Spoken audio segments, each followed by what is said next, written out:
Welcome back, Queen. Today is a fun topic, and I think also a really, really important one. I wish I had this podcast episode about 10 years ago. Do I stay or do I go? So many people right now are sitting in that quiet, painful in between. We're in a relationship or marriage, but not sure if it's the right decision to stay. You love this person, you've invested years, maybe you have a family, a shared life, property together, and yet something inside of you feels just unsettled. You're caught in a loop of hope and heartbreak, closeness and distance, moments of connection followed by emotional disconnection that leaves you questioning your worth, your sanity, and whether love is supposed to feel this way. And you replay the good times, trying to convince yourself it's enough. You analyze every word, every tone shift, every moment he pulls away. You tell yourself maybe if I just communicate better, or maybe if I'm more patient, maybe if I work on myself one more round, it'll get better. Underneath all that effort is the fear of making the wrong choice. What if I leave and regret it? What if I stay and keep losing myself? That's what today's conversation is all about. The internal tug of war that people experience when deciding whether to stay or leave a relationship. And I'm joined by Val, an anxious attachment expert who works specifically with clients in this exact crossroads, people in relationships and marriages who are emotionally torn, asking themselves, am I giving up too soon or abandoning myself by staying? So we're going to unpack some fun things today. I say fun, but I just mean like really juicy, really important. The difference between fear-based staying and love-based choosing, and what a regulated, grounded decision actually feels like in the body, and the signs that it's time to stop trying to fix and start honoring your truth. So if you've ever found yourself stuck in that loop of confusion, waiting for clarity that never quite comes, this episode will help you understand what's really happening in your body and how to find safety inside yourself and how to make the decision from self-trust, not survival. Hello, Val. I am so happy and excited to have you here. Hi, I am so excited to be here with you, Shilpa, and just dive deeper into this topic because so many people are at this crossroads, and there can be so much shame around it. Like, do I stay? Do I go? Especially if you're anxious, you just want to make the right decision and choice, but it can feel like an enormous amount of pressure if you make the wrong one, and like fear of getting it wrong as well. Yes, I would love to start by you telling us a little bit Yeah. about yourself and how did you even get into this work? Yes. Oh, Yes. love that question. So for me, it started out. So as Shilpa mentioned, I'm an anxious attachment specialist. I'm a relationship and anxiety therapist. I help people heal their anxious attachment.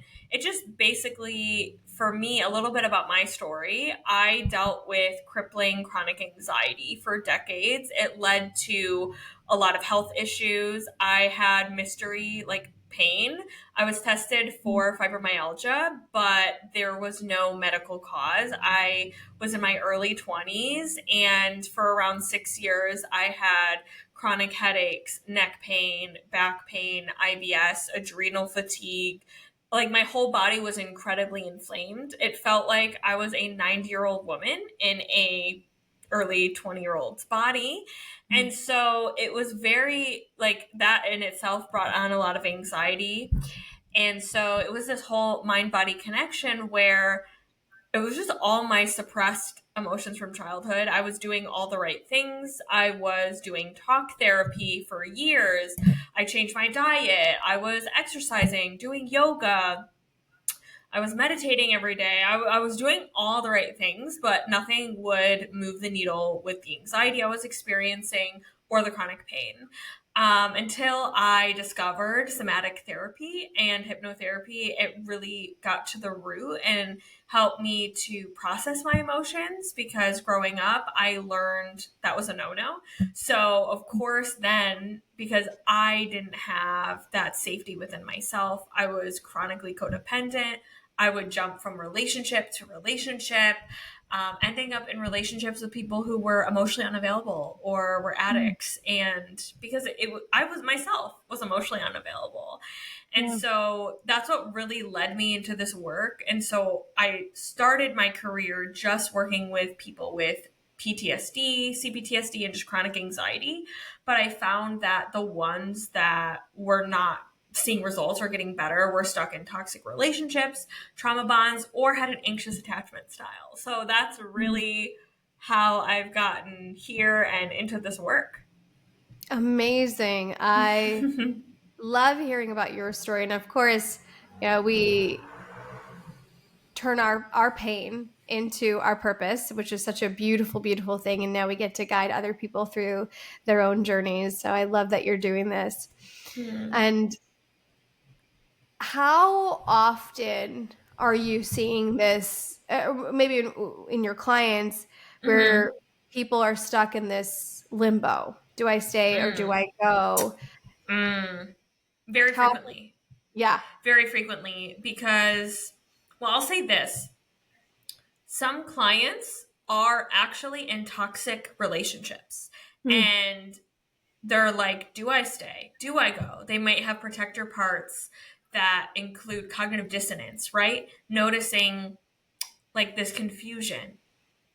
And that confusion is actually protecting them from feeling the grief and the fear of being alone, the fear of that abandonment. And so that can really cloud their decision. Do I stay? Do I go? And a lot of clients have also fantasy thinking. They think that, if I just work on myself more, if he changes, then maybe our relationship is going to be perfect and then I can stay. So it's very common that I get that type of question. And the first steps that we work through is actually starting to feel safe in the body, because when we're triggered or in dysregulation, we're in fight or flight, our prefrontal cortex, our logical part of our brain, literally turns off. So making a mm, decision from this place is going to feel very difficult, and it's your intuition isn't going to be in the driver's seat. It's going to be your fear in the driver's mm, seat.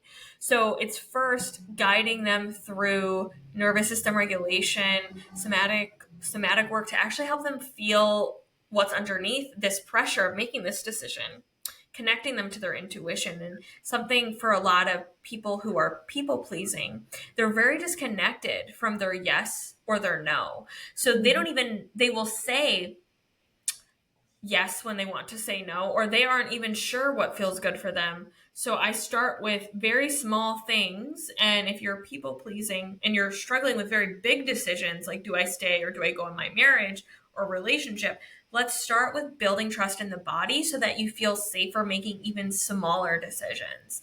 For yeah. example, you're going to get food out to eat.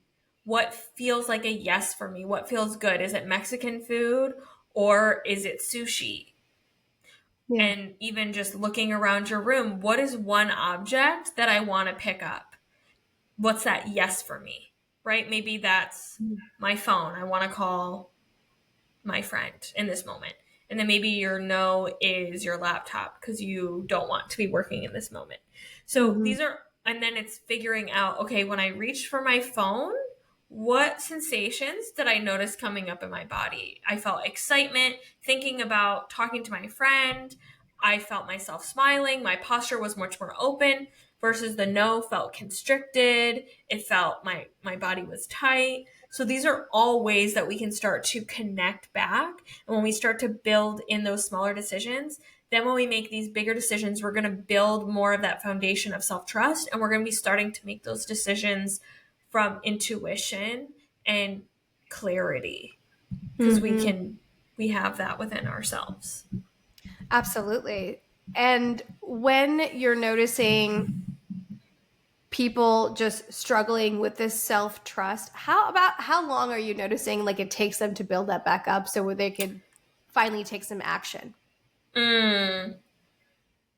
That does depend on the person, but I Yeah. will say it can take about a month to 6 weeks, depending Yeah. on their trauma history, for them to start to build that self trust. It's a muscle, just like when you go Yeah. to the gym. Self Yeah. trust is a muscle, and I was talking to Shilpa before we hopped on the podcast, and I was discussing right now in July of this year of 2025, I started being a digital nomad, and so for me, self trust is always something that I'm cultivating and working toward, and a way for me that I've built self trust enormously. Being a digital nomad and going from different Mm. countries greatly, like it you are constantly in uncertainty and learning new things, and that automatically starts to build your self trust. So Yeah. that's something that has been huge for me, but you can also do it in those very smaller ways, like ways that I mentioned Yes. previously. Yes.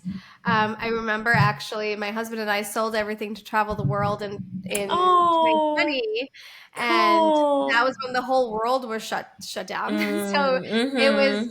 we had to really cultivate some self-trust at that point because we literally had to go from one place to the next and like not have a plan like I initially did. Mm-hmm. So yes, I'd like to leap and do the same thing and Yeah. it's but Yeah. yes, it's important to be able to cultivate that on a daily basis, right? To Mm-hmm. be able to trust your body and know exactly what it is that you're needing, wanting, desiring in that moment. Because when we're Mm-hmm. disconnected from that, then you truly do disconnect from your life in general. Mm-hmm. Absolutely. Yeah. Mm-hmm. Um, I'd love to hear about how how do you put into words for for the listener on the other end, right? Whether they're trying to figure out, I'm confused here. Is this toxic? Is this unsafe? Like, what makes Mm-hmm. a toxic relationship unhealthy, right? Like, what is Mm-hmm. it? How would you define it? Mm-hmm. I would say how I would define what a toxic relationship is there's extreme highs and extreme lows. Like it's high highs, low lows, and this creates intermittent reinforcement. So meaning it activates addiction.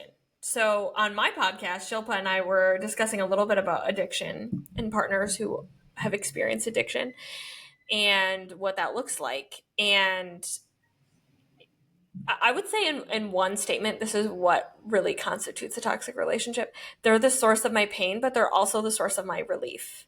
Mm, yeah. It feels like you're just on a roller coaster. It doesn't feel steady. It doesn't feel calm. If you have experienced toxic relationships or in the past, or you've had an emotionally unavailable caregiver, what ends up happening in these adult relationships is you will feel a spark instantly. You Mm. will feel intense chemistry. For me, what this looked like when I hopped into a trauma bonded relationship, this is like full disclosure. I wanted to jump his bones. I saw him and Mhm, I'm like, I want to have mhm, sex with you. And if you mhm. have that like level of attraction, typically it's because it's reminding your body of something that's familiar. Yeah. Because if you're used to that unavailability, you don't have that same neuroception, meaning it's flipped.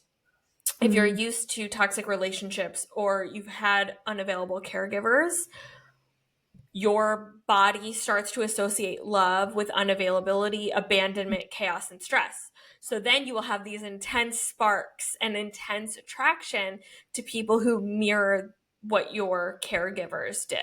And Mhm. that's your nervous system baseline. So, what my clients tell me frequently is these healthy, secure partners, they're boring. Yeah. I Yes. don't feel that spark.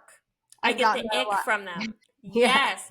And then they feel magnetized toward this emotionally unavailable partner. Because Yeah. what's happening in their brain unconsciously is they're trying to rewrite their childhood story. They're Mhm. trying to flip the script to prove to this young part of themselves, hey, I am worthy. I am unlovable. I am, they're trying to prove that they Lovable. are worthy and lovable Yeah. through this person because Yeah. they didn't receive that growing up. And that's you're never going to have that fulfillment and that proof from Yeah. somebody else. It has to come from you. And Mm-hmm. your partner just becomes a mirror of that Oh worthiness yeah. that you already feel. Oh Yeah. yeah. And adding on to toxic relationships, adding on to that, like Yeah. that trauma bonded relationship, he was a complete mirror of my own Yeah. unresolved wounds. There is no pointing the finger. People Yeah. talk about, oh, mother father wounds, like this person reminded me of my dad. This person, right? He was a perfect toxic cocktail of both my Yeah. mother and my father, like the worst qualities of them. Yeah. And it's like, okay, they feel like home. What was your home like? That's Mm-hmm. my first question. Mm-hmm. Yes, definitely. Mm-hmm. And I'm curious about this too, because in your experience, do you notice when people are maybe more prone to be anxious in relationships? How do they start to now discern, is this just my programmed anxiety or is there something Mm-hmm. actually wrong here? Mm-hmm. So, how to decide whether it's my anxiety or whether it's, maybe this person's actually toxic.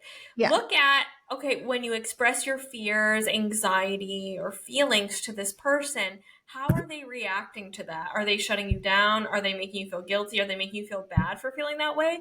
Or are they reassuring you? Are they validating you? Are they taking accountability? How do Mhm. they respond to your request for connection?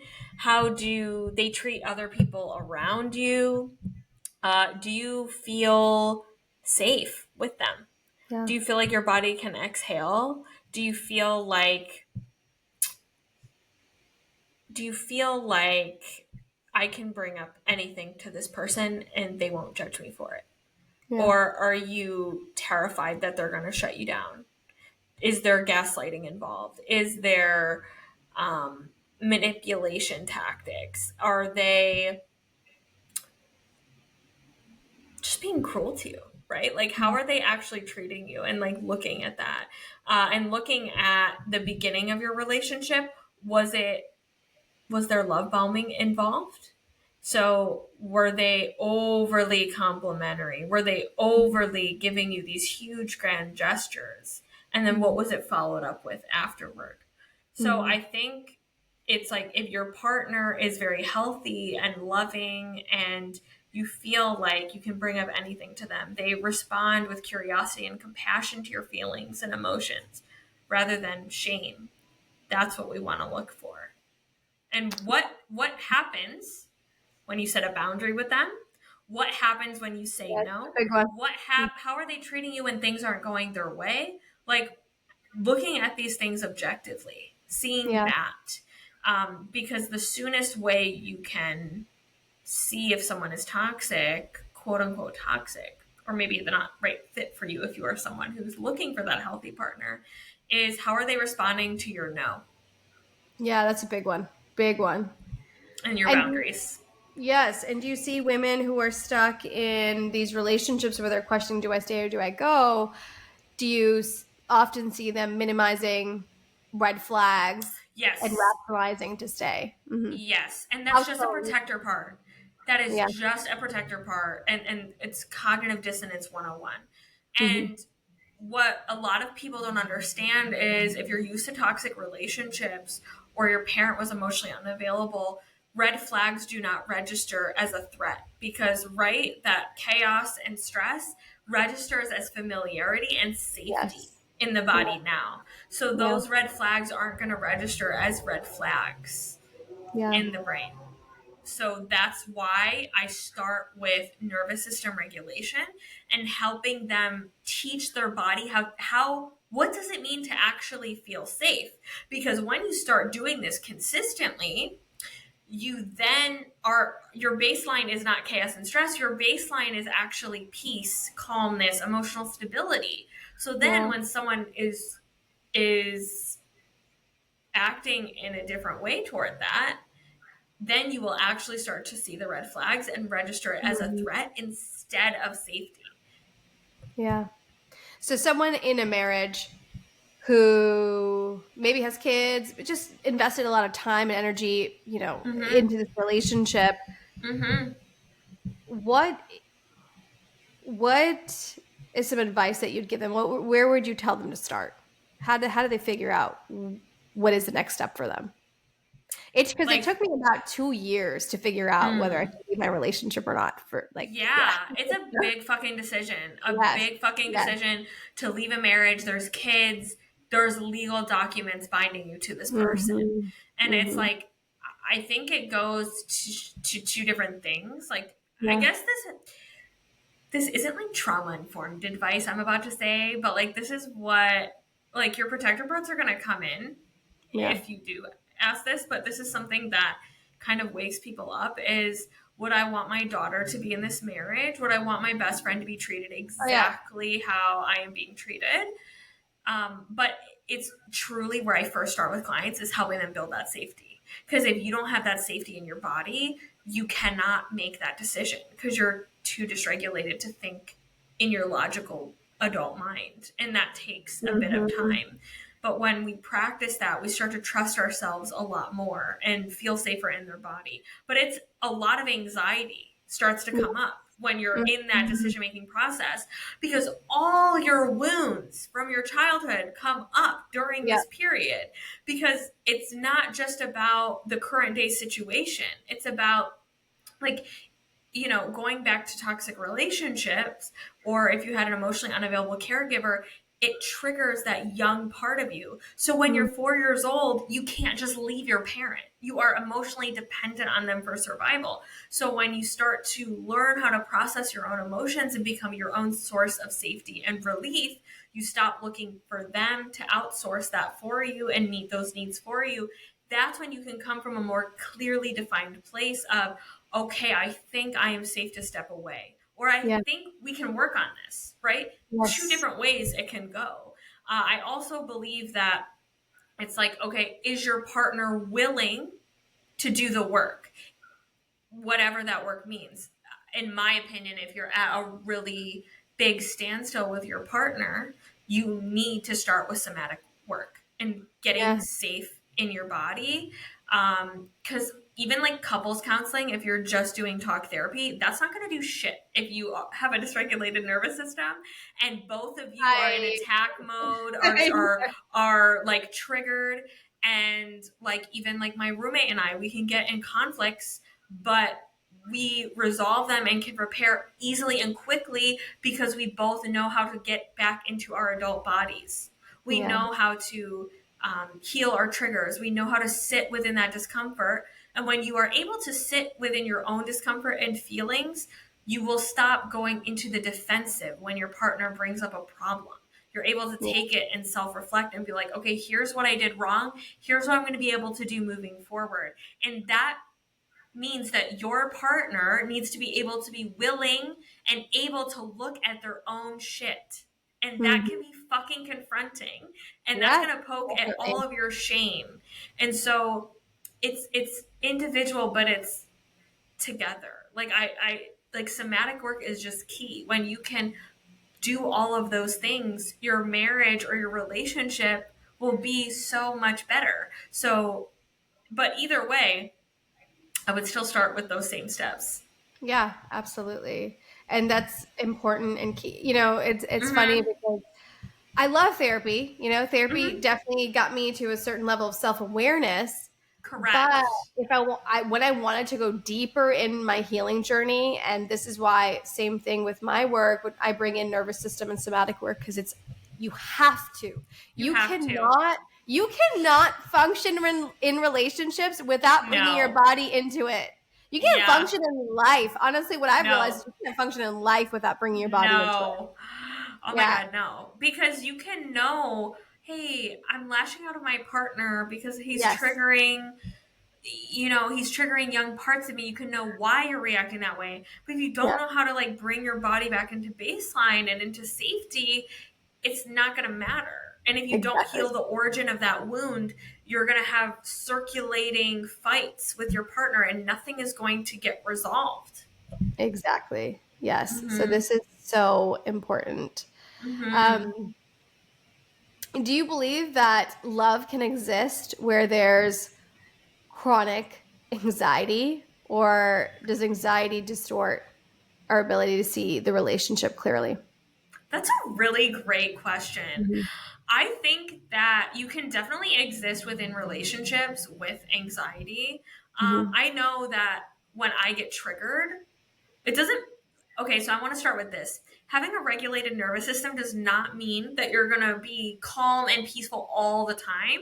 It just Mhm. means that you're able to come back to baseline into and back into calm much quicker Yeah. than what you used to be, and you have more capacity to be able to hold those emotions. Um, but if you're living in chronic anxiety, it's starting to teach your body how to be safe over and over and over again. But if you are chronically anxious, you can see your relationships through a level of distortion. So, yes, but that also means if Yeah. you are chronically anxious, that also means maybe you have to communicate a bit more. Mm. And how does your partner like respond to the anxiety? Because also, like, anxiety is there for a reason. Like, what is it there for? For Mhm. me, the anxiety I was feeling was like coming from multiple levels, but it was also coming from this part of me that felt I'm not protected, I'm not safe. So I need anxiety and worry to keep me safe, to always keep me on the lookout for any threats, Yeah. right? And also, when you're with a safe partner over time, your nervous system will be able to regulate a bit easier. You're not going to be as fearful as conflict because they've shown you consistently over time that I am a safe person. Yeah. But yes, it also comes down to working on that anxiety and like getting to the origin and root of it through somatic therapy. Mhm. And that's when it will stop driving your behavior. We can have anxious thoughts and we can experience triggers, but is it driving my behavior in my relationships? I can Mhm. notice, hey, I want to nitpick my partner. I can notice, hey, I want to tell my partner, do you hate me? Because my rejection wound is activated.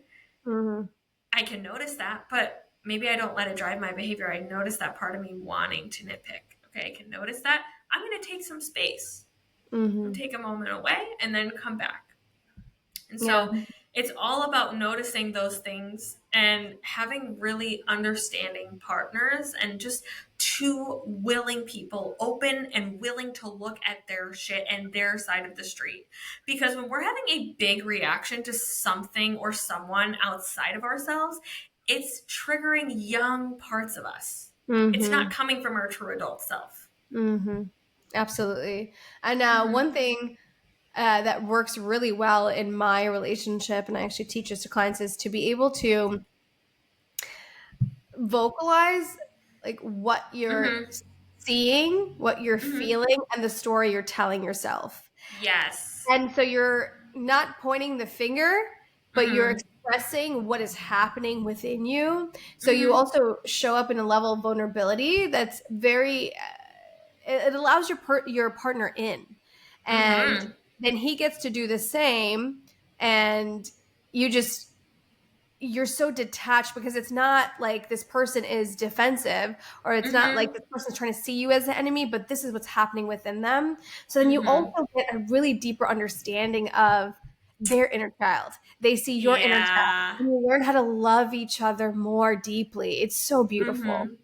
It's so beautiful. Absolutely. And adding on to that point, a lot of women go wrong when they're blaming their partner for how they feel Mm, because a lot of them just don't have access to this information or don't realize, yeah, hey, this big reaction is coming from young parts of me. It's not yeah. coming from my adult self who believes I'm capable, I'm in the driver's seat. And so it's like, oh, you didn't do the dishes. I'm going to point, point, point, point, Mhm. instead of being like, hey, I noticed like I would love some support and help around cleaning the dishes today. Like, would you be open toward that? Mhm. What are your Yes. thoughts on that? It's Yeah, just to like be able to really have small way. yes, Yeah, or so yeah, and mhm. it's like even like, hey, I noticed when the dishes weren't done, I felt unsupported. I Mhm. felt triggered. The story I'm telling myself is that you don't care about me and I'm Yeah. here doing this alone. can you support me with that? Like, what are your thoughts on that? And they're usually like, wow, like I can really, if this is a healthy, aware partner, they're Yeah, gonna be like, what? Yes, important caveat there. yeah. Like, wow, I can completely understand why you would feel that way. I've been really busy with my business. I've been really busy with blah, blah, blah, blah, blah. But I will make sure to do that with you tonight or tomorrow or Okay, whatever. this is Yeah. great. So then Yeah. what would an unhealthy partner say? They would say you're overreacting, you're being dramatic, I'm going to get to the dishes when I need to, and then leave, and then say excuses over and over again. And Mm, they wouldn't acknowledge how you feel at all. yeah. Yeah. What are some key questions someone should ask themselves before deciding to stay or leave? That's a good one. Oh, that's a really good one. I would just say, starting with, how do they react when I say no? Mm, How mm-hmm. are they respecting my boundaries? Would I be happy if my daughter or my best friend was in this type of relationship? Am I with them out of loneliness, or Mm, am I with them because they're making my life greater or more yes. fulfilling? If I'm 80 years old on my deathbed, would I be happy that I left? Yeah. And going back to what you just touched on, because I had a question about that for Mm-hmm. you, of the difference between choosing to stay out of fear of being alone versus the genuine desire for growing together. Mm. Yeah, what is the difference between those two? How do you really know? Obviously, Yeah, thematically, yeah, as you yeah. strengthen that, yeah. I think, how do you know? Here's the thing. When your abandonment wound is bigger than the pain of staying in this relationship, the abandonment wound, the emotion, always wins over logic. That's why we can't talk our way out of it, right? Mm-hmm. So I think when you can get the abandonment wound smaller through somatic therapy, that, and it becomes smaller and smaller, you're going to be able to decide, is the pain of this staying in this relationship bigger than the pain of my abandonment wound? Or as I work on this abandonment wound, the pain of staying in this relationship gets smaller. So all of it is smaller, and I feel a lot safer to be in this relationship. And this is coming from a place of me wanting to grow with this person. But I think you may notice red flags and see these things are, you're not aligned, your values aren't aligned, and then you stay with them. That is coming from a young part of you that has an abandonment wound, that fears being alone. And you're Yeah. going to know this because you're going to jump from relationship to relationship to relationship, and it's driving your behavior. So I would say starting there is working on making that abandonment wound smaller. That's really the first step. Um, because then you'll be able to make your decisions from clarity and from safety and groundedness versus from that fear of abandonment. Yeah, absolutely. What are the Did that biggest? answer it? Did Yes, that yes, answer your question? yes, Okay, yes. great. That was great. What are the biggest myths you wish people would stop believing about leaving? About leaving. Mm, The biggest myths people have around leaving. I think that, like, this is kind of controversial, but like yeah. that it's a choice, Mm, because when you are unconscious, or when your abandonment wound is so big, it's not going to matter what anyone else says. Like, when I was in a trauma bonded relationship years ago, my best friend would tell me all of these red flags about this guy, and I didn't care. I just wanted to be with him. I was too scared of being alone. And then when you're telling someone to leave, it's going to make them feel worse and shame, and then they're going to end up pulling away. And mm, so, really, like, that is a big myth, that it's like a choice, when, especially if you're in a toxic relationship and trauma bond, withdrawals are humongous, meaning it mm, feels like you're gonna fucking die. When I yeah. was leaving my toxic relationship, we were living together, we were very serious, and we had a cat together. And I remember leaving. He was at work and I was packing up my car, packing up the cat, ready to leave. I remember talking to my mom on the phone and I was crying and I was saying, I feel like I'm going to die. This feels Mm. so heartbreaking. Is this ever going to get better? It was Yeah. coming from that young part of me. It was Yeah. triggering all the times in the past where I was abandoned and left Yeah. emotionally. And so, of course, it's going to feel so big when you leave, and it just doesn't feel like a choice. And so, when we start to regulate the nervous system and you know how to feel safe in your body on your own, and you're less dependent on them to meet those needs, what's going to happen is you're going to be able to feel safe to leave. But we have to have that first. We can't just say to leave this toxic relationship. We need something to catch us on the Mhm. ground. Mhm. We can't just let go into nothing. Yeah. That's beautiful. And it Mm. starts, adding this on, it starts with getting into your adult self. When you're living from that young reactive part, you don't feel like you're an adult. A lot of clients of mine will tell me, I'm 40 years old and I feel like I'm a teenager. Yeah. It's because they're emotionally at that state where the trauma has Yes. not been processed. So when you can practice getting into your adult self, you can practice getting into your body. You are practicing that safety like a muscle every single day. You will make the right choice, and leaving, you will be able to pick your partner and you will be able to leave and answer that question, do I stay or do I go, with groundedness and clarity. Yeah, you're literally reparenting yourself as you're, yes, Yes. doing this. So Yes. Yes. everything that you wanted and needed from a parent figure, you're now learning how to give to yourself.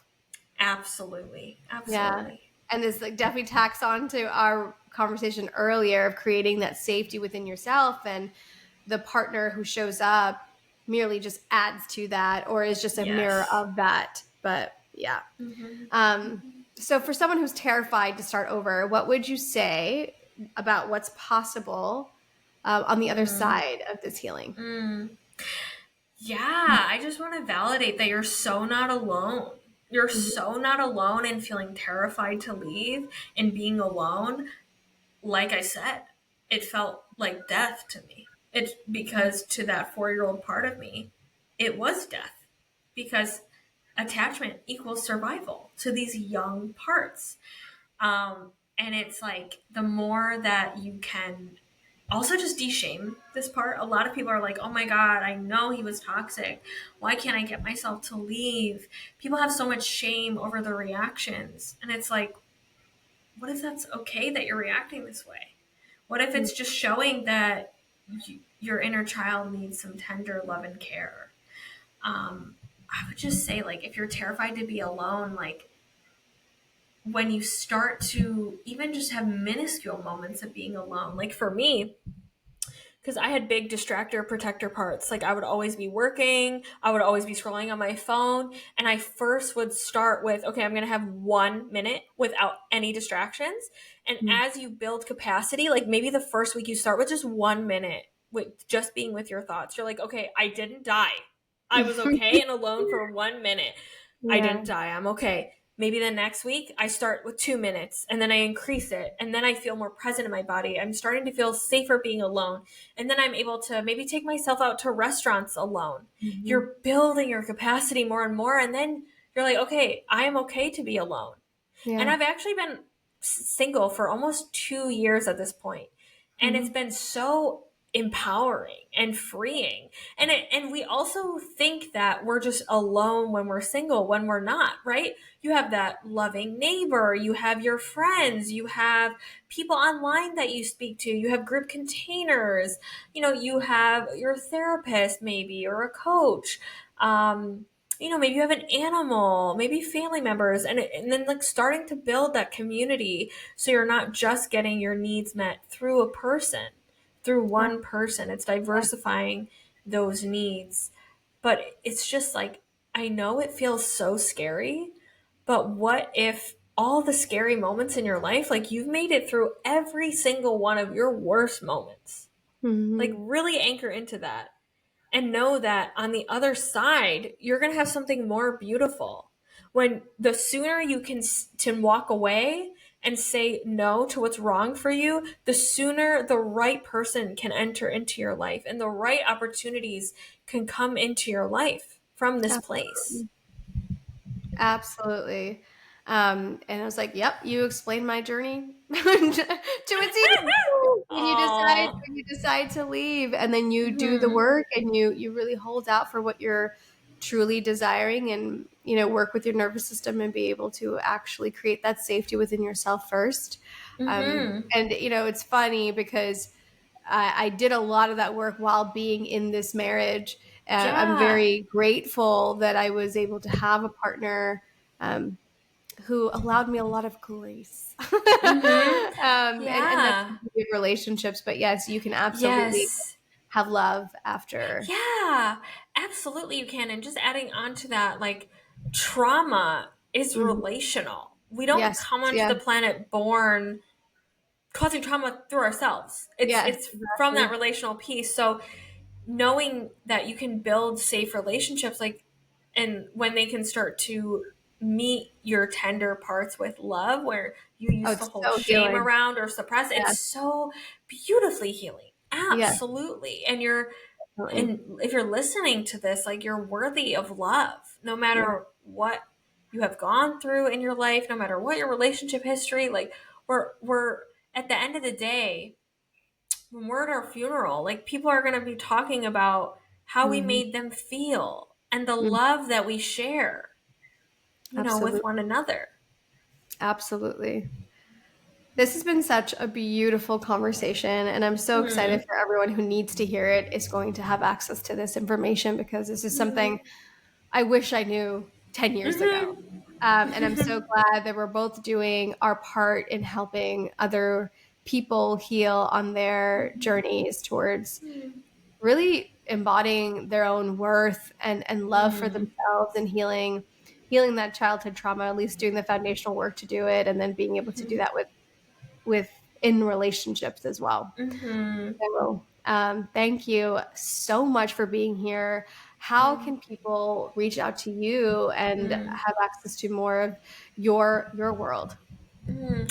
Thank you so much, Shilpa. It was just amazing being on the podcast today. I would say also, like, if you're um, wanting more about talking about relationships, healing, how to build healthy relationships after trauma, that's exactly what my podcast Yes. is doing. And Shilpa was on my podcast as Yes. well, Mhm. and we talked even deeper about relationships and like the hidden ways that we can push our partners away and ways that we can kill that connection and how to rebuild that. And that was such a beautiful episode. So I'd love for you to check that out. Yeah. My podcast is called the Anxiety Recovery Podcast. Or if you're interested in my work or just connecting more deeply with me, I share so many free resources and tips on my Instagram if you're wanting to heal your anxious attachment or you're just still in that place of do I stay or do I go? So yeah, I would love for you to check that out and be that Amazing. resource. Thank you. Thank you so much for being here today. Mm, thank you.